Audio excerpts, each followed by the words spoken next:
My sister and her arrogant fiancé kicked me out of my own home on Thanksgiving, publicly humiliating me. They thought they had secured my assets, so I made one phone call and orchestrated a morning of absolute financial ruin. This is where the story truly begins, and you won't want to miss what happens. Make sure you're subscribed to see it through to the end. We're always curious. Where in the world are you all watching from today? Let us know in the comments. I was burning up. The thermometer had read 102. For just an hour before I forced myself out of bed, splashed freezing water on my flushed face, and tried desperately to mask the dark, exhausted circles under my eyes with a heavy layer of concealer. It was Thanksgiving, after all. For the last 10 years, ever since I turned 20 and had to become the absolute bedrock of our shattered family, I was the one who hosted. I was the one who bought the massive 20-pound organic turkey, who made sure the cranberry sauce was made from scratch just the way our mother used to make it, who paid for the imported vintage wines, and who arranged the lavish, sprawling centerpieces that decorated our long dining table. I was 30 now, and the sheer, accumulated exhaustion of running a high-pressure software architecture firm was finally catching up to my weakened immune system. My joints ached with a dull, throbbing intensity that made standing difficult, and every single breath felt like inhaling dry, powdered glass. But I pushed through the blinding pain because family was everything to me. Family was the only reason I had worked myself to the bone. I walked slowly down the grand, sweeping mahogany staircase of the house I had bought with my own blood, sweat, and sleepless nights. The dining room was already buzzing with lively conversation. My younger sister, Bella, looked radiant in a stunning silk designer dress that I had paid for just a week prior. Next to her sat her fiancé, Cameron. Across from them was my older brother, Roman, who was already on his third heavy pour of the expensive, aged scotch I kept locked in my private study. "Layla, finally," Cameron said, his voice slicing sharply through the warm, festive ambience of the room. He didn't stand up to greet me. He didn't offer a sympathetic smile for my obvious pallor or my trembling hands. He simply swirled his wine glass, leaning back in the custom-upholstered captain's chair as if he owned the entire estate. "We were beginning to think we'd have to carve the bird without you. I was just telling Roman here about my new venture's Q3 projections." "I'm sorry," I managed to croak out, my throat tight and scratchy. "The fever is just really knocking me down today, but I'm here now. Everything smells wonderful. Let's eat."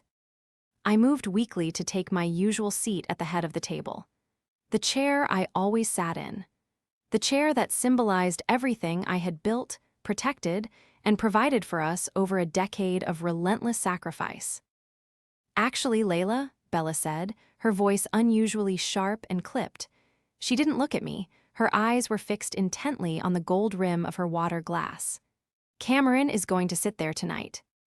I paused, my shaking hand hovering over the intricately carved back of the heavy wooden chair. "What? Why, Bella, I always sit here. This is my seat." Cameron stood up, his tall frame looming intimidatingly over the table.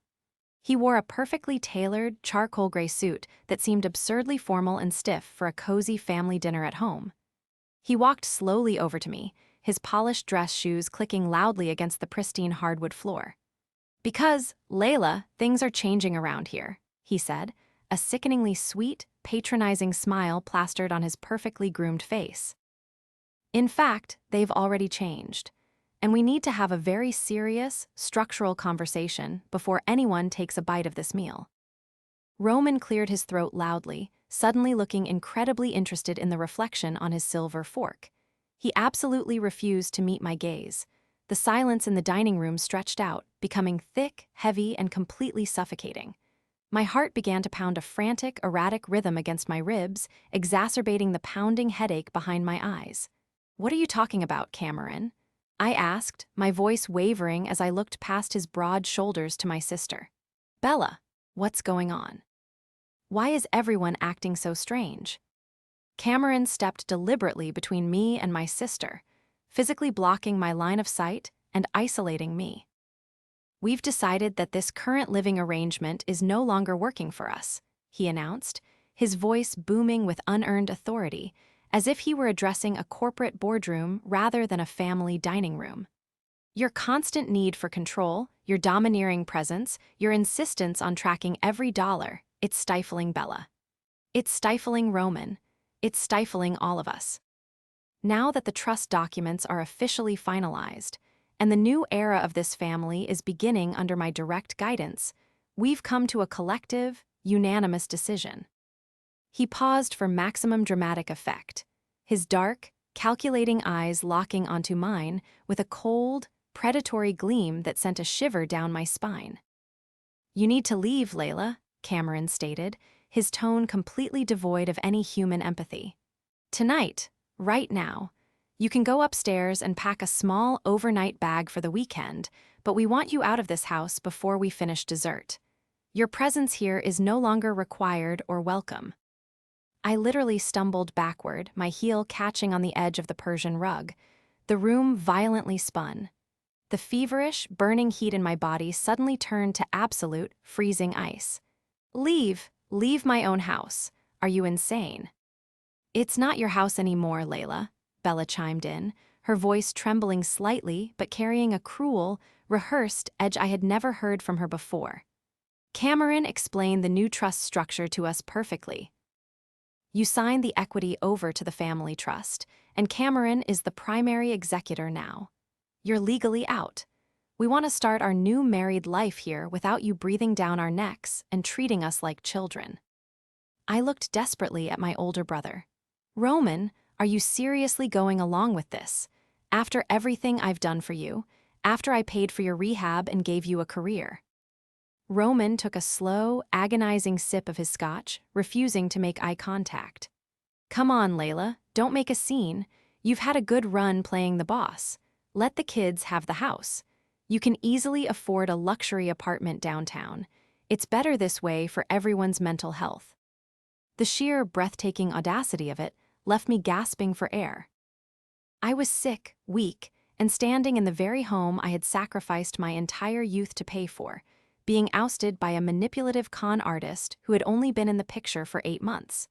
And the most agonizing part was that my own flesh and blood, the siblings I had given up my life for, were nodding in agreement. The betrayal was worse than the illness itself. The immediate aftermath was a terrifying blur of physical agony and profound emotional devastation. I retreated up the sweeping staircase, my legs feeling like they were made of solid lead weights. Every single step was a monumental, agonizing effort. My lungs burned with every breath, and the soaring fever caused my vision to swim violently, making the familiar, elegantly wallpapered hallway walls seem to narrow and close in on me like a trap. I stumbled blindly into my master bedroom, the beautiful sanctuary I had personally designed down to the very last architectural detail, and collapsed heavily onto the edge of the plush mattress. My entire body shook with violent, uncontrollable tremors, a horrific combination of the raging viral fever and the world-shattering shock of what had just transpired downstairs. I couldn't process it. My analytical brain frantically raced through the events of the past few weeks, desperately trying to piece together how this aggressive coup had been orchestrated right under my nose. The trust documents. Cameron had brought in his highly recommended personal family lawyer to help us structure our assets for the future, claiming loudly and repeatedly that it would save us millions in estate taxes and perfectly protect the assets for Bella and Roman's futures. I had trusted my sister. I had trusted my brother. In my absolute exhaustion from working 80-hour weeks to keep our lavish lifestyle afloat, I had skimmed the final drafts, trusting that the red lines and safety clauses my own corporate attorneys had demanded were implemented. Had I missed something? Had they physically swapped the pages at the signing? Before I could even gather the physical strength to pull a suitcase from the walk-in closet, the heavy bedroom door swung open without a single knock. Cameron walked in confidently, leaning casually against the expensive doorframe, a cruel, victorious smirk playing on his lips. Bella stood behind him in the hallway, partially obscured by his shadow, her arms crossed defensively over her chest. "You're moving awfully slow, Layla," Cameron said, his voice dripping with heavy condescension. He deliberately pulled back his sleeve to check his heavy, ostentatious gold watch. A $15,000 gift Bella had bought him using the black credit card tied directly to my primary business checking account. "I told you, we want you out before we serve the pie. The Uber executive I graciously called for you is going to be here in exactly 20 minutes. I forced myself to stand up, my knuckles turning white as I gripped the edge of the mahogany dresser for support. "Bella, please," I rasped, my voice breaking, barely above a whisper. I looked past the monster standing in the doorway directly into my younger sister's eyes. "I raised you. When Mom and Dad died, I gave up everything. I dropped out of my university program. I worked 3 terrible jobs before I founded my company just to keep a roof over our heads. I bought you that gorgeous dress you're wearing right now. I paid for the massive diamond ring on your finger. How can you possibly do this to me?" Bella flinched, a very brief flicker of genuine guilt crossing her features, but Cameron quickly shifted his weight, aggressively blocking her from my view again. "Don't try to manipulate her with your pathetic guilt trips, Layla," Cameron snapped, his thin veneer of politeness vanishing instantly, revealing the ugly, greedy core underneath. "That's exactly why you have to go. You constantly hold your money over their heads like a petty tyrant. You think just because you pay for things, you own the people around you. Well, not anymore. We are taking control of our own lives. I am taking control of this family's trajectory." "You're stealing my home, Cameron," I said, my breathing ragged and shallow as I pulled a heavy leather duffel bag from the top shelf and threw it onto the bed. "You're a complete fraud. You've been systematically siphoning money from Bella's accounts since the day you met her.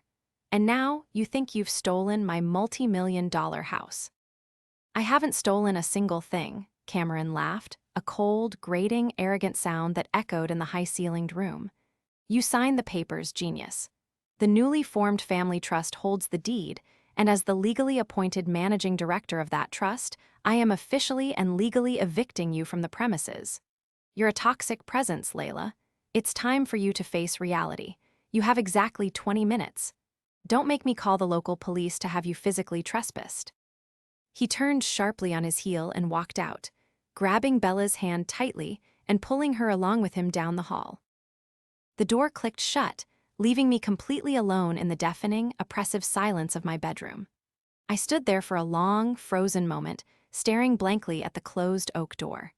The paralyzing fear and the suffocating heartbreak that had been drowning me slowly began to recede, rapidly replaced by a deep, bubbling reservoir of pure, unadulterated, blinding rage. Cameron was so arrogant. He was so incredibly, profoundly arrogant and short-sighted.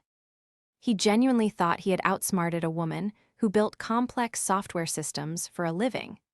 He thought that a few manipulated legal documents and a cowardly Thanksgiving ambush had secured him a sprawling luxury estate and a lifetime of unearned wealth. I reached slowly into my locked bedside drawer and pulled out a heavy, encrypted titanium flash drive. I turned it over in my trembling, feverish hands, a very slow, dark, and dangerous smile spreading across my face. Cameron had spent 8 months plotting this takeover, analyzing my bank accounts and sweet-talking my naive siblings. But they had forgotten one crucial thing. To truly understand the profound depth of this betrayal, you have to understand the absolute foundation of our family. 10 years ago, when I was just 20 years old and looking forward to my junior year of college, our parents were killed instantly in a horrific, multi-car accident on the interstate. In a single, devastating instant, I became the sole legal guardian and provider for a terrified 12-year-old Bella and an 18-year-old Roman, who was already heavily struggling with substance abuse and a severe, destructive lack of direction in his life. I didn't have time to mourn my parents properly. I didn't have time to be a normal, carefree college student. I immediately dropped out of my highly competitive university program, moved us out of our childhood home and into a cramped, depressing 2-bedroom apartment, and started grinding day and night. I taught myself advanced software architecture and coding at night, while working grueling retail and data entry jobs during the day just to keep the electricity on and food in the fridge. By the time I was 24, I had officially launched my first tech consulting firm. By 26, I had successfully built and sold a piece of proprietary enterprise software to a major Fortune 500 company, securing enough immediate capital to buy our massive, sprawling estate in the most exclusive suburb in the state, and ensure that Bella and Roman would never, ever have to worry about money or security again. I paid tens of thousands of dollars for Roman's inpatient rehab and eventually set him up with a comfortable, high-paying, low-stress job at my growing firm. I completely funded Bella's extravagant, carefree lifestyle, paying her private college tuition in full and financing her endless European vacations. I was the mother, the father, and the infinite bank. I loved them fiercely, and I naively, foolishly believed that my massive sacrifices had forged an unbreakable, permanent bond of loyalty between us. Then, exactly 8 months ago, Cameron slithered into our lives. Bella met him at a high-end, exclusive charity gala that I had generously purchased a VIP table for. From the very first time she brought him over for our traditional Sunday family dinner, every single alarm bell in my analytical head was ringing at maximum volume. Cameron was 32, excessively groomed, and possessed a hollow vocabulary that consisted entirely of meaningless corporate buzzwords. He wore tailored suits that were a little too flashy, smiled a little too widely, and had calculating eyes that constantly darted around the room, openly assessing the monetary value of every original painting, every piece of custom furniture, and every luxury vehicle parked in our driveway. "So, Layla," he had said during that very first dinner, confidently swirling a large glass of my most expensive vintage Bordeaux. "Bella tells me you're in tech. That's cute. I'm a serial entrepreneur myself, heavily leveraged in crypto assets, Web3 integration, disruptive market synergies. You know how the game is played." "What exactly is your company's core product, Cameron?" I had asked politely, genuinely trying to understand what he actually did for a living to afford the Rolex on his wrist. He waved his perfectly manicured hand dismissively. "Oh, we're in deep stealth mode right now, disrupting the entire decentralized finance space from the ground up. It's highly confidential, NDA-level stuff. But let me ask you something, Layla. How exactly is the equity structured in this house? Bella mentioned it's quite an expansive, valuable property. Have you considered leveraging it to maximize your portfolio's aggressive growth?" That was his entire MO. Vague, grandiose, entirely unprovable claims about his own massive wealth, combined with an intense, deeply inappropriate, and persistent curiosity about mine. Over the next 6 months, his toxic influence over my younger siblings became a slow-acting poison, quietly seeping into the very groundwater of our family dynamic. He somehow convinced Roman that I was intentionally holding him back, claiming I was keeping him in a subservient, emasculating role at my company just to control him. He constantly whispered in Bella's ear that I was micromanaging her life by paying for everything, expertly framing my unconditional generosity as a manipulative, invisible leash designed to keep her dependent. He systematically isolated them from me. He expertly fed their deepest insecurities. And all the while, he was subtly, masterfully positioning himself as the wise, worldly, financially savvy patriarch they desperately needed to guide them to true independence. He started calling secret family meetings without inviting me. He started advising them on financial autonomy, which ironically always seemed to involve transferring large sums of funds from the accounts I funded directly into obscure, newly formed shell companies that he exclusively managed. The absolute climax of his long, calculated con was the trust restructuring. He brought in his sleazy, fast-talking lawyer, claiming loudly to the family that it was a legally necessary step to protect our family's generational wealth from the government and excessive taxes. He pressured Bella relentlessly, who in turn begged me through tears to just sign the papers and trust her brilliant fiancé. Exhausted from a grueling, sleep-deprived quarter at work, physically drained, and desperately wanting to keep the peace in my increasingly hostile, fractured home, I had finally agreed to let the process move forward. Cameron thought those signatures on the final page were his golden, winning lottery ticket. He thought he had effectively, legally locked me out of my own hard-earned empire. He thought I was just a stressed-out, naive tech nerd who could be easily bullied, legally outmaneuvered, and casually discarded onto the street once she had served her financial purpose. He looked at my feverish, physically shaking form on Thanksgiving night and saw nothing but a defeated, broken woman. He had no idea who he was actually dealing with.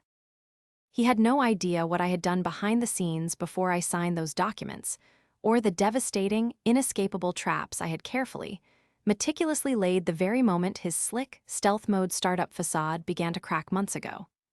As I zipped up my heavy leather duffel bag in the silent, freezing bedroom, the fever finally broke, leaving me drenched in sweat but entirely lucid. A chilling, absolute, terrifying clarity washed over me. I pulled my phone from my pocket, ignored the Uber notification, and dialed a highly secured number I had saved for an emergency exactly like this one. "It's Layla," I said into the receiver, my voice steady, calm, and as cold as absolute zero. "Execute the protocol, all of it. I want them completely ruined by sunrise." The sleek, black SUV that served as my Uber executive idled quietly at the end of the long, paved driveway. I didn't look back at the massive stone facade of my home as I climbed into the leather backseat. I couldn't afford to let sentimentality cloud my judgment, not tonight. My fever had subsided into a cold, clinical focus. As the driver pulled away from the estate, navigating the winding roads of the affluent neighborhood I had fought so hard to live in, I pulled out my laptop and connected to my secure mobile hotspot. When Cameron first brought up the idea of a family trust, months ago, heavily pushing his own hand-picked attorney to draft the documents, I hadn't just smiled and nodded like the exhausted, easily manipulated sister he thought I was. I run a highly successful software architecture firm that handles secure data infrastructure for global corporations. My entire professional life is built on anticipating vulnerabilities, identifying malicious actors, and building impenetrable firewalls. I didn't just survive the cutthroat corporate world. I dominated it by always being 5 steps ahead of anyone trying to exploit my systems. And Cameron, with his cheap cologne and hollow buzzwords, was the most obvious malware I had ever seen. So, while he was busy whispering poison into Bella and Roman's ears, isolating them from me, I had hired David. David wasn't just a lawyer. He was a former forensic accountant turned high-stakes corporate litigator, and he was the most ruthless, thorough professional I had ever met. The moment Cameron's sleazy attorney sent over the initial trust documents, I had forwarded them directly to David's secure server. David immediately found the hidden clauses, the sneakiest, most buried legal jargon designed to grant Cameron absolute, irrevocable power of attorney over the trust's assets, effectively stripping me of my ownership while leaving me entirely liable for the taxes and upkeep. But I didn't fight it. I didn't cause a scene. I knew that if I confronted Cameron then, he would just play the victim, twist the narrative, and force Bella to choose between us before I had definitive proof of his fraud. I needed him to think he had won. I needed him to walk willingly into a trap of his own making. So, David and I engineered a flawless legal decoy. I agreed to sign the papers, but 48 hours before the scheduled signing with Cameron's lawyer, David officially restructured my entire asset portfolio. The sprawling, multi-million-dollar estate. I transferred the actual deed into a newly formed, anonymous corporate holding company in Delaware, completely untied to my personal name. The luxury vehicles in the driveway. I terminated their personal registrations and leased them directly to my software firm as corporate fleet vehicles. When Cameron eagerly slid that thick stack of trust documents across the dining room table for me to sign, he didn't realize that the Layla Holdings, listed in his paperwork, was a recently established, empty shell LLC. The trust he now controlled with absolute authority held exactly 0 assets. He owned nothing but the paper it was printed on. But the trap went deeper than just protecting my assets. I wanted to dismantle his entire fraudulent existence. David had spent the last 3 months quietly investigating Cameron's stealth mode startup. It took a ridiculous amount of digging through shell companies and offshore accounts, but we finally found the core of his business. It was a failing, poorly coded cryptocurrency exchange drowning in hidden debt. Cameron was desperate for a cash infusion to avoid total collapse and potential federal indictment. Using a proxy investment firm based out of London, I became his sole, anonymous angel investor. I floated his company just enough capital to keep the lights on, but the terms of the investment were predatory by design. I held the debt. I held the equity. The moment he breached the strict covenants of the contract, like, for example, failing to meet an arbitrary Thanksgiving deadline for a product launch that I knew didn't exist, I had the legal right to call in the entirety of the debt immediately, seizing all his personal and professional assets in the process. My phone vibrated on the leather seat next to me. It was David. "Are you out of the house, Layla?" His deep, gravelly voice asked the second I answered. "I'm out," I confirmed, typing rapidly on my keyboard to initiate the first phase of the financial lockdown. They kicked me out right before they served the turkey. Cameron actually gave a little speech about his new era of leadership. It was incredibly theatrical. "He's going to need a good performance for the judge," David replied, the sound of shuffling papers echoing through the receiver. The proxy firm just officially filed the default notice against his startup in federal court. His corporate accounts are frozen as of 10 minutes ago. Are you ready to pull the pin on the personal side? "Do it," I said, my voice steady and resolute. "Cancel the black cards, sever the corporate vehicle leases, and David, call the utility companies. The house is legally owned by my holding company. Terminate the power, the water, and the internet at the estate, effective immediately." "It's going to be a very dark, very cold Thanksgiving for the new patriarch," David noted, a hint of dark amusement in his tone. "I'll see you at the hotel in 20 minutes with the final dossier. We have a busy morning tomorrow." I had barely checked into the sprawling, luxurious penthouse suite at the downtown Ritz-Carlton when my cell phone began to light up like a Christmas tree. I ignored the first 4 calls. Let him sweat. Let the sheer, undeniable reality of his situation begin to crack through that arrogant, unearned confidence. I walked over to the floor-to-ceiling windows, looking out over the glittering, illuminated skyline of the city I had conquered, waiting for the perfect moment. On the 7th ring, I finally pressed accept, putting the phone on speaker and placing it gently on the polished marble coffee table. "Layla, what the hell is going on with the banking servers?" Cameron's voice exploded through the tiny speaker. The feigned, polite corporate tone was entirely gone, replaced by a shrill, frantic panic. "I just tried to order a case of Dom Perignon for tomorrow's brunch from the concierge service, and the black card was declined. Declined. Roman tried his card, and it's frozen too. Fix this immediately. You're still on the secondary authorizations. You need to call the bank and clear the fraud alert." I sat down slowly on the plush velvet sofa, crossing my legs and taking a deep, calming breath. "There is no fraud alert, Cameron, and I'm not on the secondary authorizations anymore. I'm not on the accounts at all. I closed them." The line went dead silent for a long, agonizing 5 seconds. I could almost hear the rusted gears turning in his head as he desperately tried to process what I had just said. You closed them." He stammered, the bravado slipping violently. "You can't close them. Those are trust accounts now. I manage the trust. I am the executor. You have absolutely no legal authority to touch those funds. I will sue you into oblivion, Layla. I will drag you into court tomorrow morning for grand larceny and breach of fiduciary duty." "You're more than welcome to try, Cameron," I replied, keeping my voice incredibly soft, perfectly calm, and dripping with icy condescension. "But you might want to actually read the trust documents your cut-rate lawyer drew up. Specifically, the schedule of assets. You'll notice that the LLC listed hasn't held a single dollar or a single deed for over 48 hours. You are the proud, absolute executor of an entirely empty, worthless shell." "You're lying," he hissed, his voice dropping to a desperate, venomous whisper. "You signed the papers. I watched you sign the papers. I hold the deed to this house. You hold a piece of paper that says you own an LLC, I corrected him smoothly. The actual deed to the estate you are currently standing in was transferred to a corporate holding company in Delaware 3 days ago. A holding company that I am the sole proprietor of. You are currently trespassing on private, corporate property. You manipulative. He started screaming, losing all composure. I have millions in my own accounts. I don't need your pathetic money. I was just using your cards for the reward points. My company is about to go public. I will buy that house out from under you just to demolish it. It was so incredibly pathetic.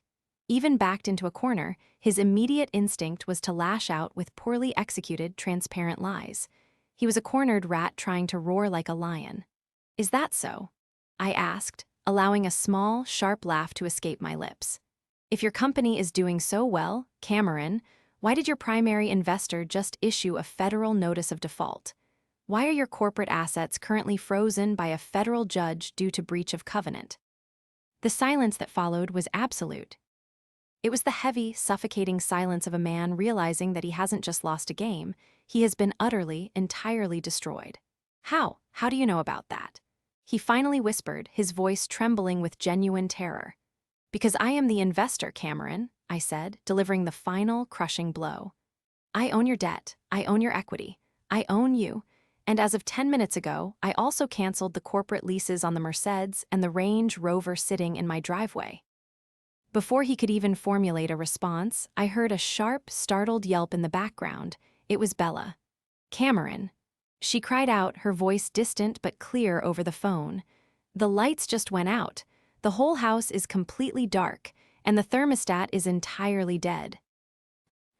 I smiled, a cold, satisfied expression settling onto my features. Enjoy the darkness, Cameron. It's going to be a very long night. I reached forward and ended the call, cutting off his frantic, screaming response. The next morning, the sun rose over the city, casting long, golden shadows across the penthouse suite. I hadn't slept a single wink, but I felt more energized, more profoundly alive than I had in a decade. A sharp knock at the door signaled David's arrival. I opened it to find him holding a thick, heavy leather binder. He looked exactly like a man who had spent the entire night orchestrating a legal masterpiece. Room service brought coffee, I said, gesturing to the silver tray on the dining table. Tell me we have everything. David dropped the heavy binder onto the table with a loud, satisfying thud. We have everything, and then some. The deeper my team dug into his past last night, the worse it got. Cameron isn't just a con artist, Layla, he's a serial predator. I poured 2 cups of black coffee, sliding one across the table to him. Show me. David opened the binder, flipping through pages of heavily redacted bank statements, court filings, and police reports. His real name is Cameron Vance. He has 3 separate judgments against him in 2 different states. His modus operandi is exactly the same every single time. He targets younger women who come from newly acquired wealth or life insurance payouts. He isolates them from their families, convinces them to invest in his stealth mode startups, drains their accounts dry, and vanishes the moment the money runs out. I stared at the pages, a cold knot forming tightly in my stomach. The anger was still there, burning brightly, but it was now mixed with a deep, sickening wave of protective instinct. Bella, my sweet, naive, foolish younger sister. She was just the latest mark in a long, documented line of victims. We have sworn affidavits from 2 of his previous victims, David continued, tapping a manila folder near the back of the binder. One of them lost her entire inheritance. The other had to file for bankruptcy after he maxed out credit cards in her name. The man is drowning in millions of dollars of hidden debt, and he viewed your family's assets as his ultimate bailout. Suddenly, my phone buzzed on the table. A text message from Bella. Layla, please, what are you doing? Cameron is completely losing his mind. The power is off, the cars are gone, and he's pacing the dark house screaming about lawyers. He says you're having a psychotic break and illegally hacking his accounts out of jealousy. Why are you trying to ruin our lives? Please just turn the power back on and come apologize. We can fix this. I stared at the screen, my heart breaking just a little bit more. Even now, standing in a freezing, dark house, she was still desperately clinging to his manipulative narrative. He had her so thoroughly brainwashed that she couldn't see the reality right in front of her face.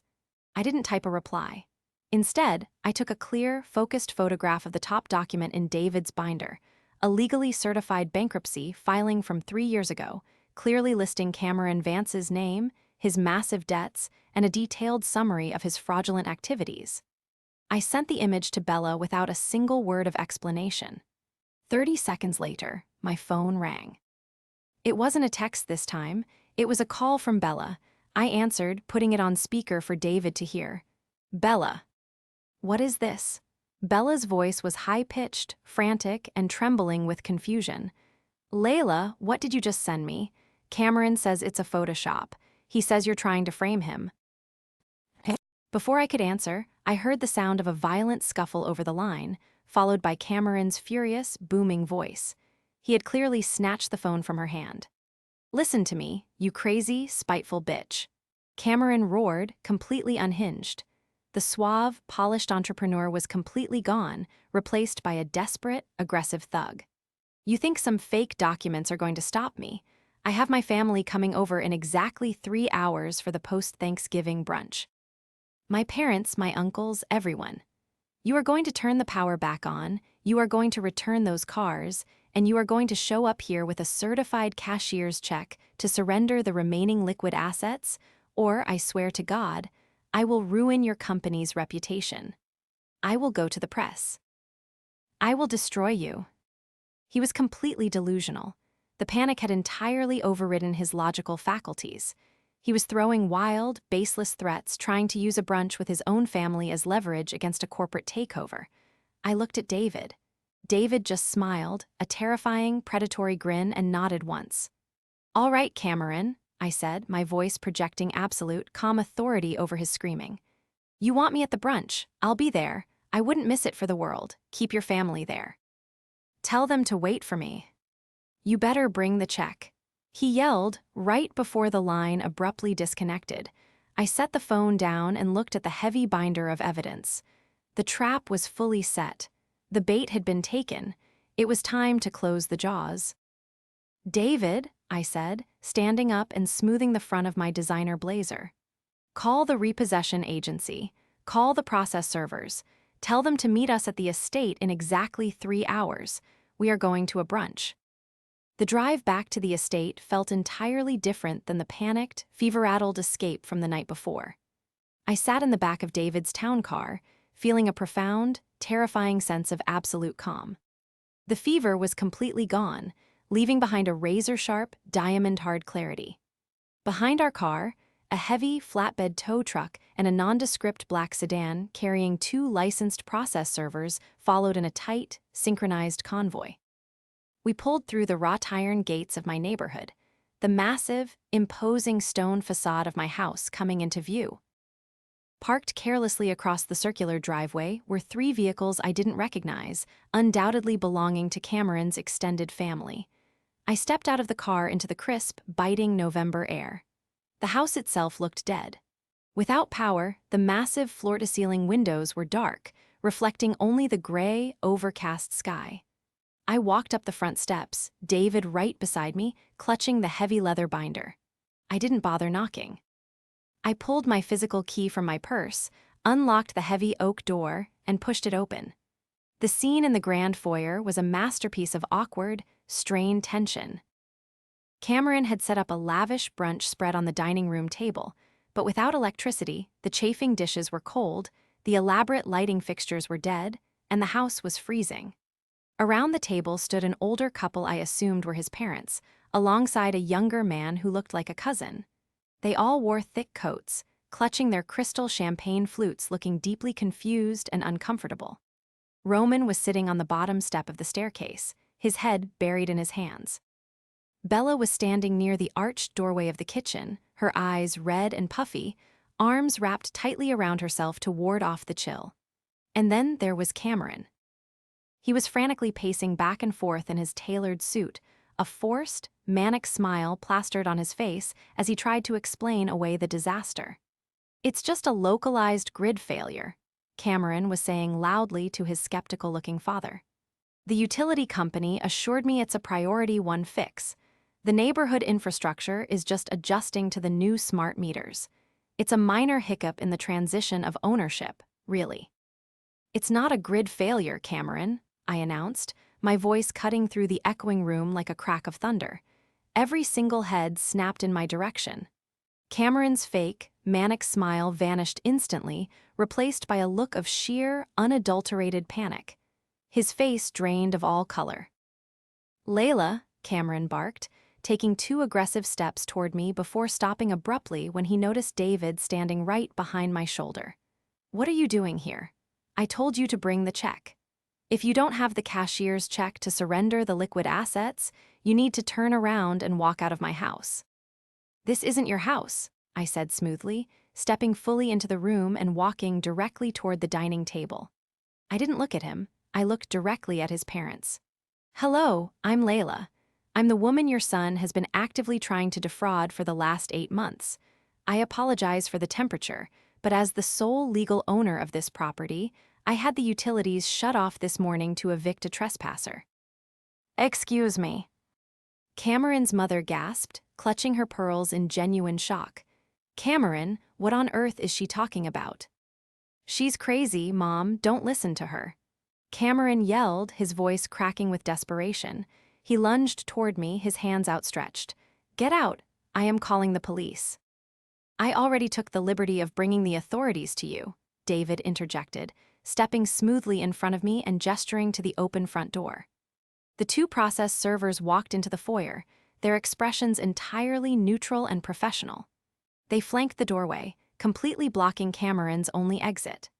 "Cameron," I said, my voice dropping to a dangerous, icy whisper as I slapped the heavy leather binder down onto the cold, unlit dining table. The sound echoed violently in the silent house. "You thought I was stupid. You thought because I was exhausted, because I loved my family, that I was blind to what you were. I wasn't. I let you dig your own grave, and now I'm here to push you in." I flipped the binder open, staring directly into his terrified, darting eyes. "Let's talk about the trust," I said loudly, ensuring every single person in the room heard every word. "The trust you bullied my sister into making me sign. The trust you currently control. Tell your parents, Cameron, what exactly is in that trust." He swallowed hard, his Adam's apple bobbing nervously. It holds the estate and the accounts." "Wrong," I snapped. "The trust holds nothing. It is an empty, worthless shell corporation. I transferred the deed to this house and all of my capital into a separate, secure holding company 3 days before I signed your pathetic documents. You own nothing." Roman's head snapped up from his hands. Bella took a slow, trembling step forward into the room. "Layla, what do you mean he owns nothing?" she whispered. "I mean he is a complete, unmitigated fraud, Bella," I said, turning to my sister, my heart aching as I saw the devastation beginning to wash over her face. "He doesn't have millions. His stealth mode crypto startup is bankrupt. In fact, I am the anonymous angel investor who has been funding it for the last 2 months. And because he failed to meet the structural covenants of my loan, I officially seized all of his corporate assets at 8 o'clock this morning." You set me up." Cameron screamed, spittle flying from his lips. He turned wildly to his parents, then to Bella. "She framed me. She used her tech money to hack my life. Bella, you know me. You know I'm a visionary." "Are you a visionary, Cameron?" I asked, pulling the sworn affidavits from the back of the binder and holding them up in the dim light. "Or are you just a serial predator? I have legally certified documents here from 2 other women. Women just like Bella. Women with new money, who you isolated, manipulated, and drained completely dry before abandoning them. I have your bankruptcy filings. I have the civil judgments against you for fraud." I tossed the documents across the table. They scattered, sliding right to the edge where Bella was standing. She looked down at them, her eyes wide, her entire body shaking violently. She slowly reached out, her fingers trembling, and picked up the top page. It was a police report filed by his last victim, detailing the exact same manipulative tactics he had used on us. The silence in the room was absolute, deafening, and completely suffocating. The only sound was the rustle of paper as Bella read, her breathing becoming shallow and erratic. "Bella, please," Cameron begged, taking a step toward her, his voice suddenly dropping to a pathetic, whining pitch. "Don't look at that, it's forged. She paid someone to make those. We are getting married. We are going to start our own dynasty here. Just put the papers down." Bella slowly lowered the document. She looked at the paper, then up at me, and finally she turned her gaze to Cameron.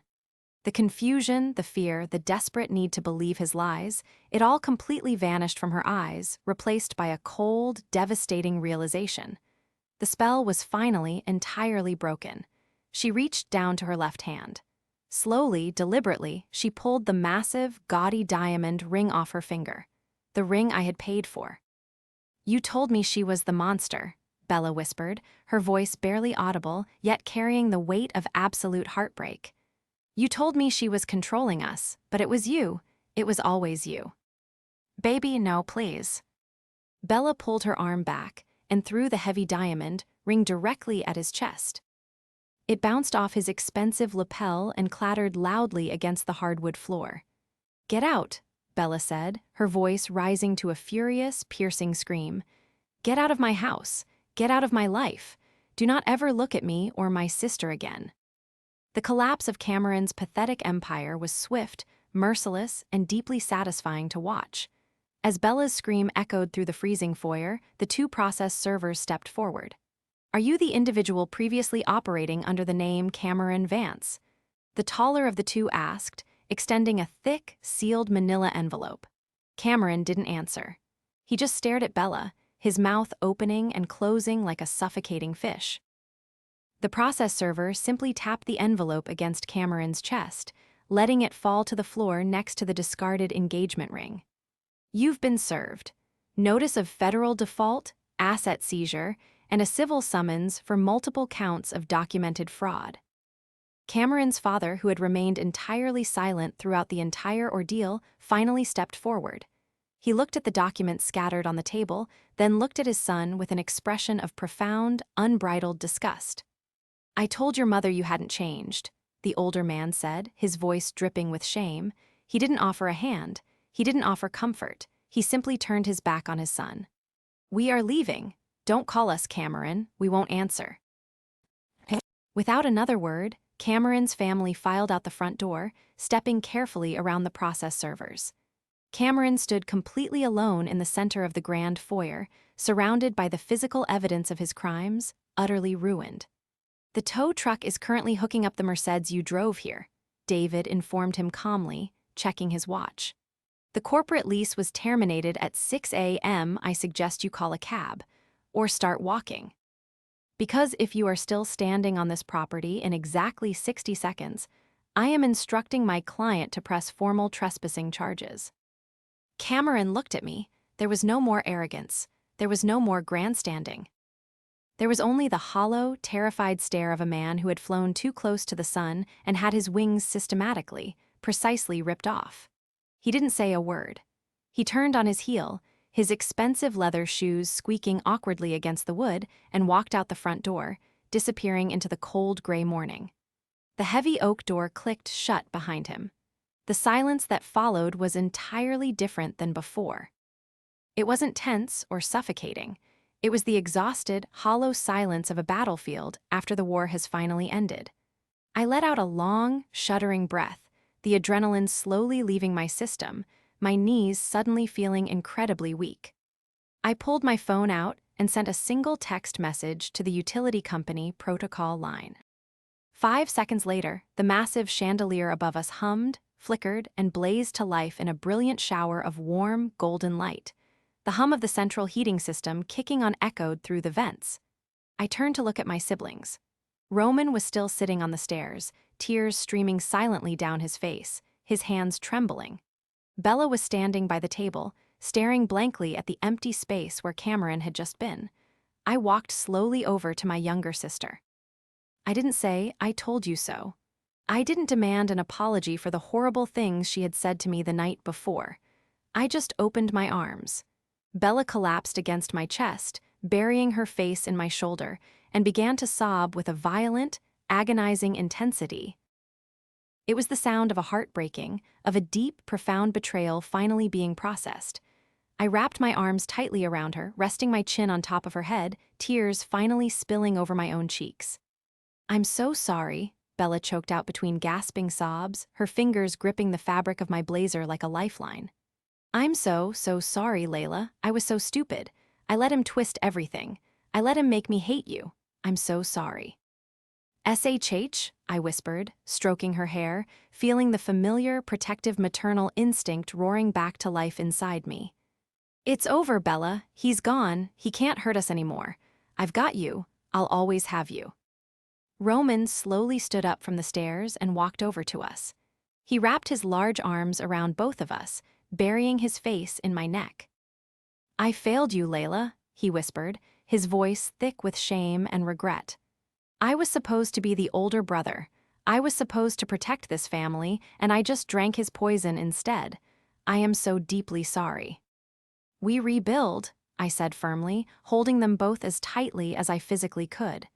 "We rebuild the trust. We go to family therapy. We fix this together. Nobody is ever taking this family apart again."